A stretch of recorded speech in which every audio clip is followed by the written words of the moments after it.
اعوذ باللہ من الشیطان اللعین الرجیم بسم اللہ الرحمن الرحیم الحمد للہ رب العالمین الصلاة والسلام علی اشرف الانبیاء والمرسلین ابی القاسم محمد وعلی اہل بیتہ الطیبین الطاہرین اما بعد۔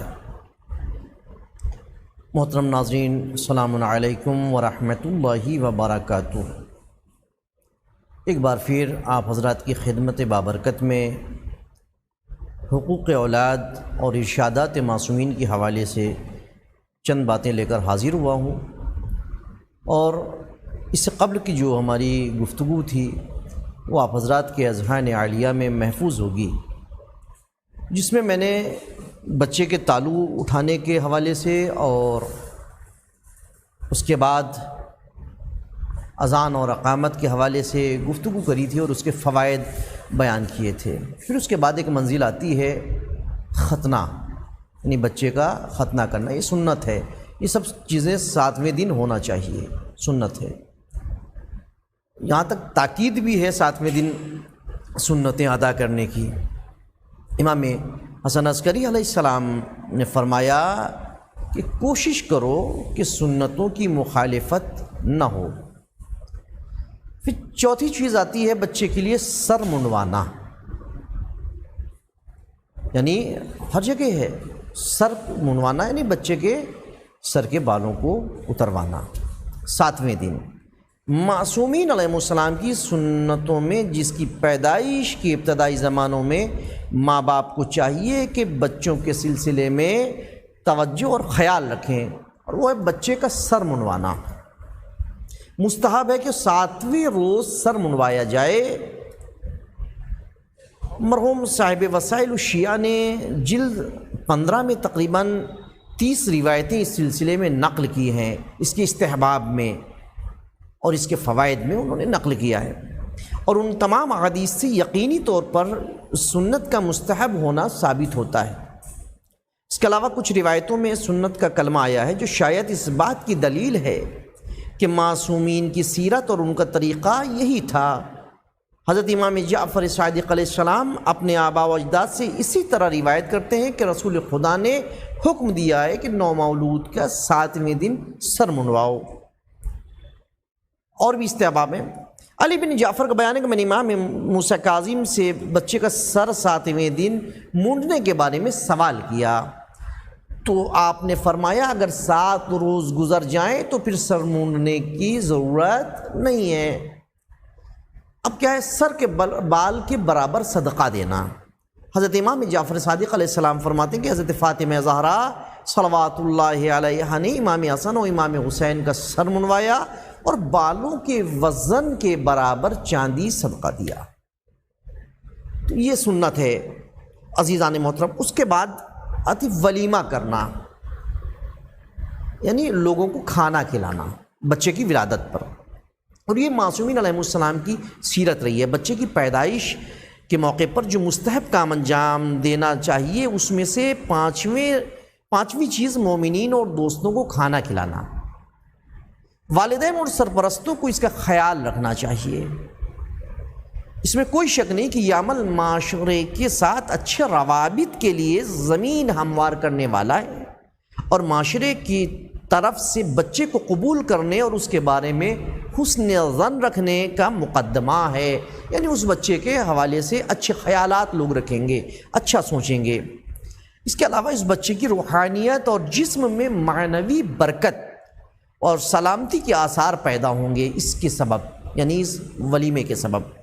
یہی اہل بیت کی سنت و سیرت بھی ہے، بلکہ امام جعفر صادق علیہ السلام نے اپنے فرزند امام موسیٰ کاظم کی ولادت کے موقع پر 3 دن تک کھانا کیا۔ اسی بنیاد پر مرحوم شیخ خر عاملی نے کتاب وسائل الشیعہ میں ایک باب بچے کی پیدائش کے موقع پر 3 دن کھانا کھلانے کا استحباب کے عنوان سے ذکر کیا ہے۔ اور اس کے علاوہ بھی روایات موجود ہیں، مثلا جناب جابر کا بیان کہ امام زین العابدین علیہ السلام کا طریقہ یہ تھا کہ وہ اپنے فرزند کی ولادت کے موقع پر ولیمہ کرتے تھے۔ اس کے بعد پھر چھٹی چیز آتی ہے عقیقہ کرنا۔ یہ بہت تاکید کی گئی ہے عقیقے کے حوالے سے، لیکن بہت سارے افراد اس کو نظر انداز کرتے ہیں۔ بہترین سنت محمدی میں سے ایک ہے عقیقہ، جو 7ویں روز بچے کا سر مونڈنے کے بعد ہوتا ہے۔ باپ کو چاہیے کہ خدا کی راہ میں ایک بھیڑ، ایک گوسفند وغیرہ کی قربانی کرے اور اس کا گوشت فقراء میں، دوستوں میں اور پڑوسیوں میں تقسیم کرے۔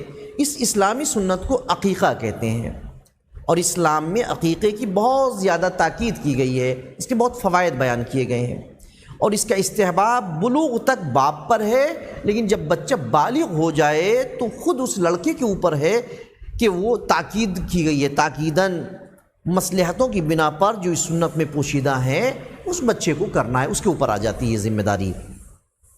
پھر فرمایا کہ اس کے فوائد کے حوالے سے سلامتی کا بیمہ۔ سمرہ نے پیغمبر اکرم سے روایت کی ہے کہ آپ نے فرمایا ہے کہ ہر لڑکا اپنے عقیقے کے ساتھ گروی ہے، یعنی بیمہ ہے اس کا۔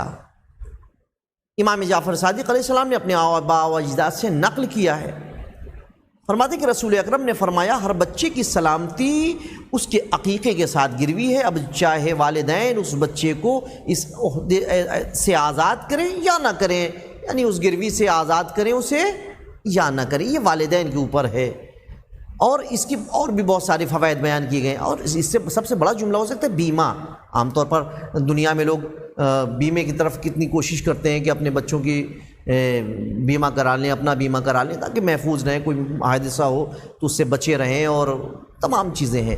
یہ بھی ایک بیمہ ہے، اور ہو سکتا ہے کہ جس کمپنی، دنیاوی کمپنی آپ کو بیمہ دے اور بعد میں مکر جائے یا چلی جائے یا اس سے آپ فائدہ اٹھا نہ سکیں، لیکن جس کو معصومین علیہ السلام کہیں کہ یہ چیز بیمہ ہے، اس عمل کو انجام دو، تو واقعی پھر وہ بیمہ ہے، وہ چیز ادھر سے ادھر نہیں ہو سکتی، جو کہا ہے منہ ان اسی طریقے سے ہو گیا۔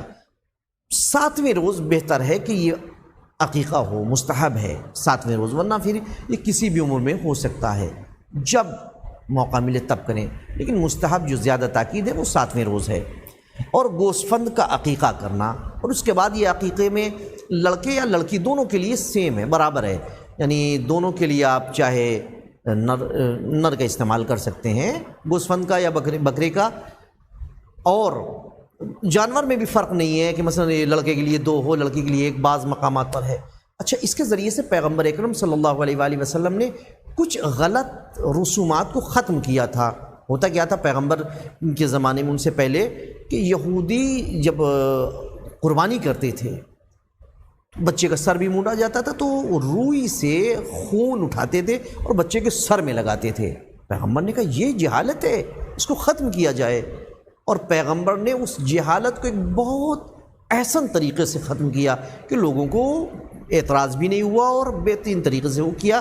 پیغمبر نے کہا بچے کے سر پہ عطر لگا دیا جائے تاکہ اس سے معطر ہو، اس کی زندگی معطر ہو، اور اس طریقے سے وہ بدعت ختم ہو گئی۔